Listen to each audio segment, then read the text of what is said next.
నమస్తే, welcome to our channel. నేను ఆదిత్య. వైఎస్ఆర్సీపీ అధినేత జగన్మోహన్ రెడ్డికి సంబంధించిన ఒక అంశం అయితే సోషల్ మీడియా వేదికగా చాలా బలంగా వినిపిస్తుంది. మరి విజయవాడ వరదల నేపథ్యంలో ఇక్కడి ప్రజల్ని వదిలేసి ఆయన బెంగళూరు యలహంక ప్యాలెస్కి పరిమితమయ్యారని, అక్కడ కాంగ్రెస్ ముఖ్య నేతలతో భేటీ అవుతున్నారంటే ఒక వార్త అయితే వినిపిస్తుంది. మరి ఈ అంశం గురించి మాట్లాడడానికి ప్రస్తుతానికి మనతో పాటు స్టూడియోలో ఉన్నారు ప్రముఖ పొలిటికల్ అనలిస్ట్ కేవీ ప్రసాద్ గారు. సో సార్ని అడిగి మరిన్ని విషయాలు తెలుసుకుందాం. సార్ నమస్కారం. సార్ నమస్తే అండి. సార్, విజయవాడ వరదల నేపథ్యంలో ప్రజలు ఎన్ని ఇబ్బందులు పడుతున్నారో మనం చూస్తూనే ఉన్నాం. ప్రతిపక్ష హోదా లేకపోయినప్పటికీ కూడా ప్రతిపక్ష నాయకుడిగా ఉన్నటువంటి జగన్మోహన్ రెడ్డి ప్రజల్ని వదిలేసి యలహంక ప్యాలెస్లోకి పరిమితమయ్యారని, సో అక్కడ కాంగ్రెస్కి సంబంధించినటువంటి ముఖ్య నేతలతో భేటీ అవుతున్నట్టు ఏవో రాజకీయాలు చేస్తున్నట్టు ఒక వార్త వినిపిస్తుంది. మరి ఆయన అసలు ఫ్యూచర్ ప్లాన్ ఏమై ఉండొచ్చు? సో ఒకటండి, ఇప్పుడు జగన్మోహన్ రెడ్డి మీరు తీసుకుంటే కూడా తండ్రి అధికారంలోకి వచ్చిన మరుక్షణం నుంచి కూడా ఏ విధంగా దండుకోవాలి, ఏ విధంగా దాచుకోవాలనే ఫిలాసఫీ తప్పించి, సో నేనైతే దాన్ని D3 ఫార్ములా అంట. సో అతనికి ఇటు ప్రజలకు ఏదో సేవ చేయాలనో, ప్రజలకు మంచి చేయాలనో, రాష్ట్రానికి మంచి చేయాలనో, సో రాజకీయంగా మనం బాగా ఉన్నత స్థానాలకు వెళ్ళాలనో, లేకపోతే ఒక మంచి నాయకుడిగా ప్రేర ప్రఖ్యాతులు సంపాదించాలనే భావన అతనికి ఏ కోసాన లేదు. ఎప్పుడు కూడా అతని గురి పూర్తిగా దండుకోవడం, దాచుకోవడం తప్పించి అతనికి ఇంక వేరే ఆలోచన లేదు. సో ఏదో రకరకాల స్కీముల పేరు చెప్పి స్కాములు చేయడం, అదేవిధంగా ల్యాండు, శాండు, వైను ఎన్ని రకాలుగా దోపిడీ చేసాడో మనం చూసాము.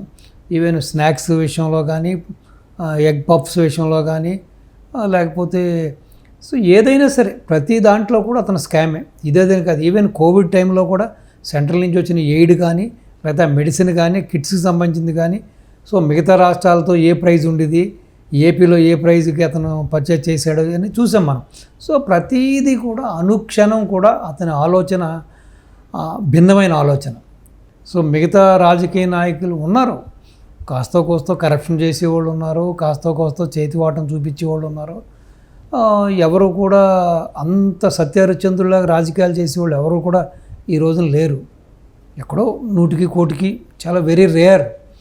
సో కానీ జగన్మోహన్ రెడ్డి ఆలోచన, జగన్మోహన్ రెడ్డి యొక్క వ్యవహార శైలి, జగన్మోహన్ రెడ్డి యొక్క వ్యక్తిత్వం ఎప్పుడూ కూడా ఆ D3 ఫార్ములానే. సో కాబట్టి మొన్న 5 ఏళ్ళు కూడా మీరు చూశారు తన పరిపాలన ఏ విధంగా సాగింది, ఏ విధంగా దోపిడీ చేశాడు. సో ప్రపంచంలోనే ఇంతవరకు ఎవ్వరికి ఏ నాయకుడికి రానన్ని ఐడియాస్ వచ్చినాయి అతనికి. సో లిక్కర్ మనమే సొంతంగా చేస్తే ఎలా ఉంటుందని ఆలోచన వచ్చింది, చేశాడు, దాంట్లో సంపాదించాడు.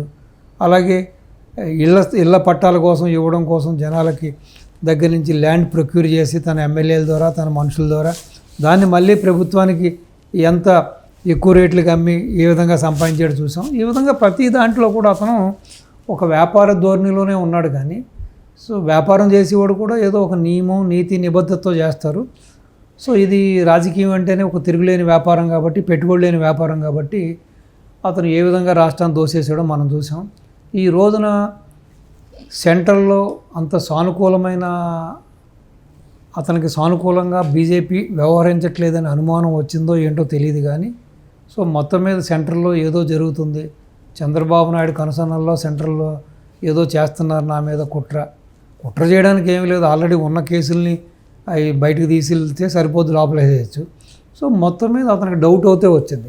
సో ఆ దిశగానే ఈ మధ్య మాట్లాడితే యలహంక ప్యాలెస్కి వెళ్ళిపోవడం, అక్కడ కూర్చోవడం, అక్కడ కూర్చొని అక్కడ విందు రాజకీయాలు గడపడం, సో కాంగ్రెస్లో ఉన్న ప్రముఖులందరినీ పిలిపించడం, మాట్లాడడం. ఎస్పెషల్లీ ఇప్పుడు ప్రస్తుతానికి సౌత్ ఇండియా యొక్క పార్టీ వ్యవహారాలన్నీ కూడా సౌత్ ఇండియాకి సంబంధించి చాలా యాక్టివ్గా ఉన్నాడు ఆయన DS శివకుమార్. సో కాబట్టి ఇప్పుడు శివకుమార్ చెప్పింది వేదం అన్న రీతిలో సెంట్రల్లో ఒక వార్త అయితే జరుగుతుంది కాంగ్రెస్లో. సో ఈవెన్ షర్మిల కూడా కాంగ్రెస్లోకి వెళ్ళడానికి తనే ముఖ్యకారకుడని కూడా చెబుతున్నారు. అంతేకాకుండా అతనికి వైఎస్ కుటుంబంతో అత్యంత సాన్నిహిత్యం ఉంది కాబట్టి ఇప్పుడు ఎలాగైనా సరే ఇప్పుడు శివకుమార్ని కాకాపడుతూ, శివకుమార్కి బాకా ఊతూ, బాబు నువ్వే నన్ను రక్షించాలి, అక్కడ బీజేపీ ఏదో మొత్తం మీద ఏదో కుట్ర చేస్తున్నట్టుగా ఉంది, నా మీద ప్లాన్ చేస్తున్నారు కాబట్టి నాకు షెల్టర్ కావాలని చెప్పి ఏదో మొత్తం మీద కాంగ్రెస్కి అతను కొన్ని పేలర్స్ పంపిస్తూ ఉన్నాడు శివకుమారు మిగతా ప్రముఖుల ద్వారా. సో ఏదేమైనా ఇతను వీళ్ళ పుట్టుక, వీళ్ళ డాడీ పుట్టుక అంతా కాంగ్రెసే. సో కాంగ్రెస్ని అడ్డం పెట్టుకునే వాళ్ళు మనుగడ సాగించారు. కాంగ్రెస్ ద్వారానే వాళ్ళు ఈ రోజున ఇన్ని వేల కోట్లు, లక్షల కోట్లు సంపాదించుకున్నారన్నది జగమెరిగిన సత్యం. రాజశేఖర రెడ్డికి పునర్జన్మ ఇచ్చింది కూడా కాంగ్రెసే. సో కాంగ్రెస్లో అతను సీఎం అయ్యాడు. సీఎం అయిన తర్వాత ఇటు మొత్తం వాళ్ళ కుటుంబమే బాగా ఎక్కడ చూసినా ల్యాండ్స్, ఆస్తులు, ఫ్యాక్టరీస్, ఇండస్ట్రీస్, బిజినెస్లు పెట్టుకున్నారు. అంతా కూడా అది కాంగ్రెస్ చలువే. సో కాంగ్రెస్ చలువ వలన ఈ రోజున వాళ్ళు హ్యాపీగా బతుకుతున్నారు. అయినా సరే ఏమాత్రం కృతజ్ఞత లేకుండా తను సీఎం చేయలేదనే ఒకే ఒక కారణంతో బయటకు వచ్చి ఏ విధంగా కాంగ్రెస్ మీద, అటు వాళ్ళ సోనియా కుటుంబం మీద ఏ విధమైన అవాకులు చవాకులు పేలాడు, ఎటువంటి వాళ్ళ మీద నిందలేశాడు చూసాం. ఈవెన్ పార్లమెంట్ సాక్షిగా నెహ్రూ గారిని కూడా అవమానించాడు.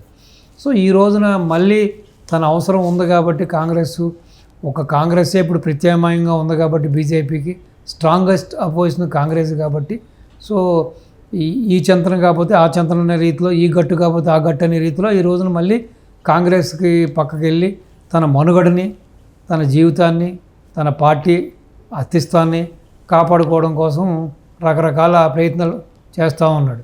సో ఏదేమైనా జగన్మోహన్ రెడ్డి గాలి కూడా కాంగ్రెస్కి సోకూడదని, కాంగ్రెస్ పార్టీ వైపు అతను రాకూడదని షర్మిల గారు కూడా విశ్వ ప్రయత్నాలు చేస్తున్నారు. చూద్దాం వీళ్ళిద్దరిలో ఎవరు విజయం సాధిస్తారు. ఇటు కాంగ్రెస్ ఇతని దగ్గరున్న డబ్బుకి, ఇతని ఇచ్చే ప్యాకేజీకి పిలువపడి తీసుకుంటుందా, లేకపోతే హక్కును చేర్చుకుంటుందా, సపోర్ట్ ఇస్తుందా, లేదు గతంలో చేసిన అవమానాలు, గతంలో చేసిన ఆరోపణలు, గతంలో చేసిన ఇతను మాట్లాడిన అవాకులు చవాకుల్ని మనసులో పెట్టుకుని దూరం పెడుతుందా అన్నది అది కాలమే నిర్ణయించాలి. సో ఏదేమైనా అతను అయితే గట్టి ప్రయత్నం చేస్తూనే ఉన్నాడు.